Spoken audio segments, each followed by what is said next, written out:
day. This is a brief video to show how you can use the EMI receiver app when you're in a PXA, MXE, or PXE. So the first thing you'll like to do is turn on EMI receiver mode. Let's just go with the frequency scan normal view. And this would be what you're prompted with. So the first thing we'll then go ahead and do is go to measurement setup. And let's pick a standard, which would be the CISPR, and we'll go with CISPR CT. So that should display the CISPR ranges. So if I were to pick CISPR C, that would then show that 30 to 300 megahertz. So let's just switch this back to 30 megahertz to 1 gigahertz, and we'll keep it at range 5. We'll have a little look into that in a bit. So I'm happy with that. Let's go to settings, and you can go to scan table just to double check that we do have range 5 set up. If you want to test to different frequency settings, you can definitely change the start and stop, tweak around with the dwell times, RBW, but these are all preloaded as per CISPR, so we would just keep it as it is. I would then also recall some limits. So go to the File Explorer here and go to Recall, Limit, Preloaded. And I'm just going to go into the EN55022, Class B, radiated 30 megahertz to 1 gigahertz with 10 meter distance. If that's successfully recorded, we can now see the limits. Well, then I might want to do a guard band for it. So just to show you, this is where the limits are, and if you want to tweak around with the preloaded limits, you can go ahead and do this here. You can add rows, put an X offset or a Y offset, and so forth. So I'll just keep that as it is. Just going into the limits table, and for my own measurements, I might say, let's give me an extra 3 dB of guard band. And if we enable that, let's close this.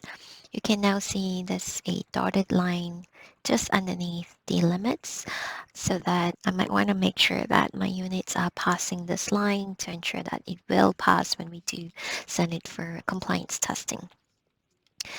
So that's for limits. So if we go back to settings, we can go into detectors. So by default, only peak detector is selected.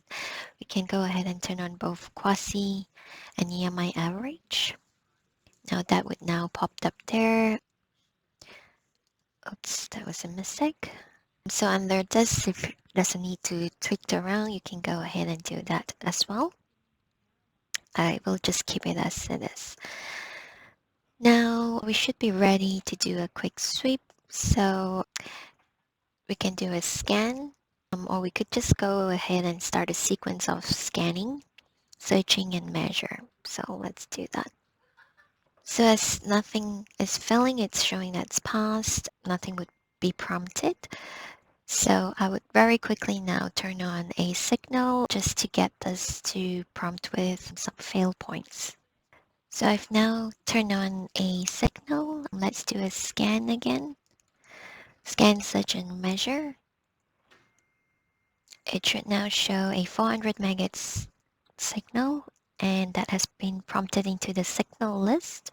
So we could go ahead and look at the signal list here. You could mark the signal that's already marked. So it actually shows all three values, peak, quasi-peak, and EMI average.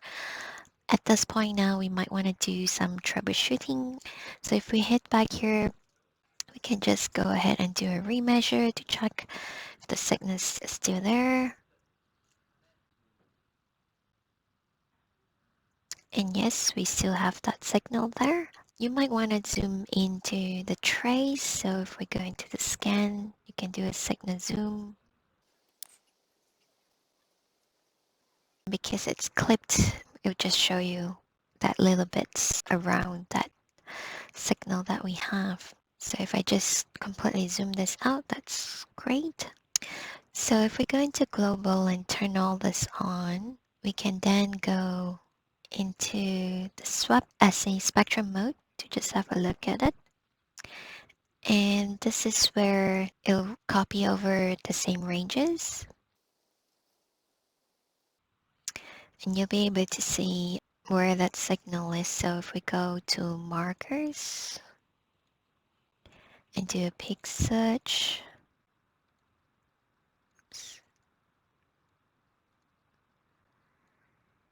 so it is at 400 megahertz.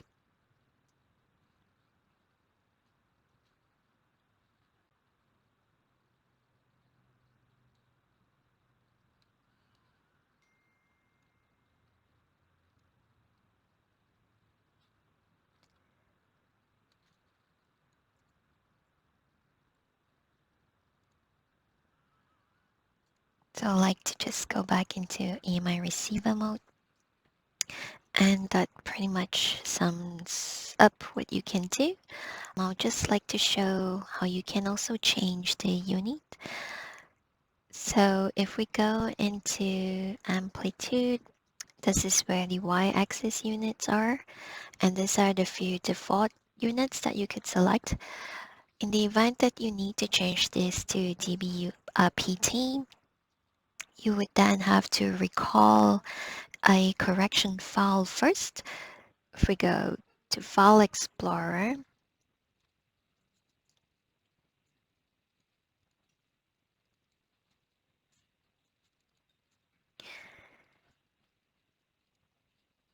and let's just have a look at this with Notepad.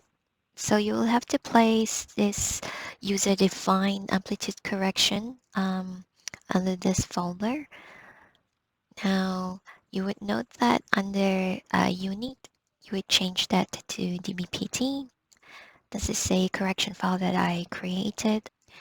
You could go ahead and tweak them as necessary. So let's just recall this correction. So instead of preloaded, it'll be user-defined. And that's the folder I want. I'll recall that.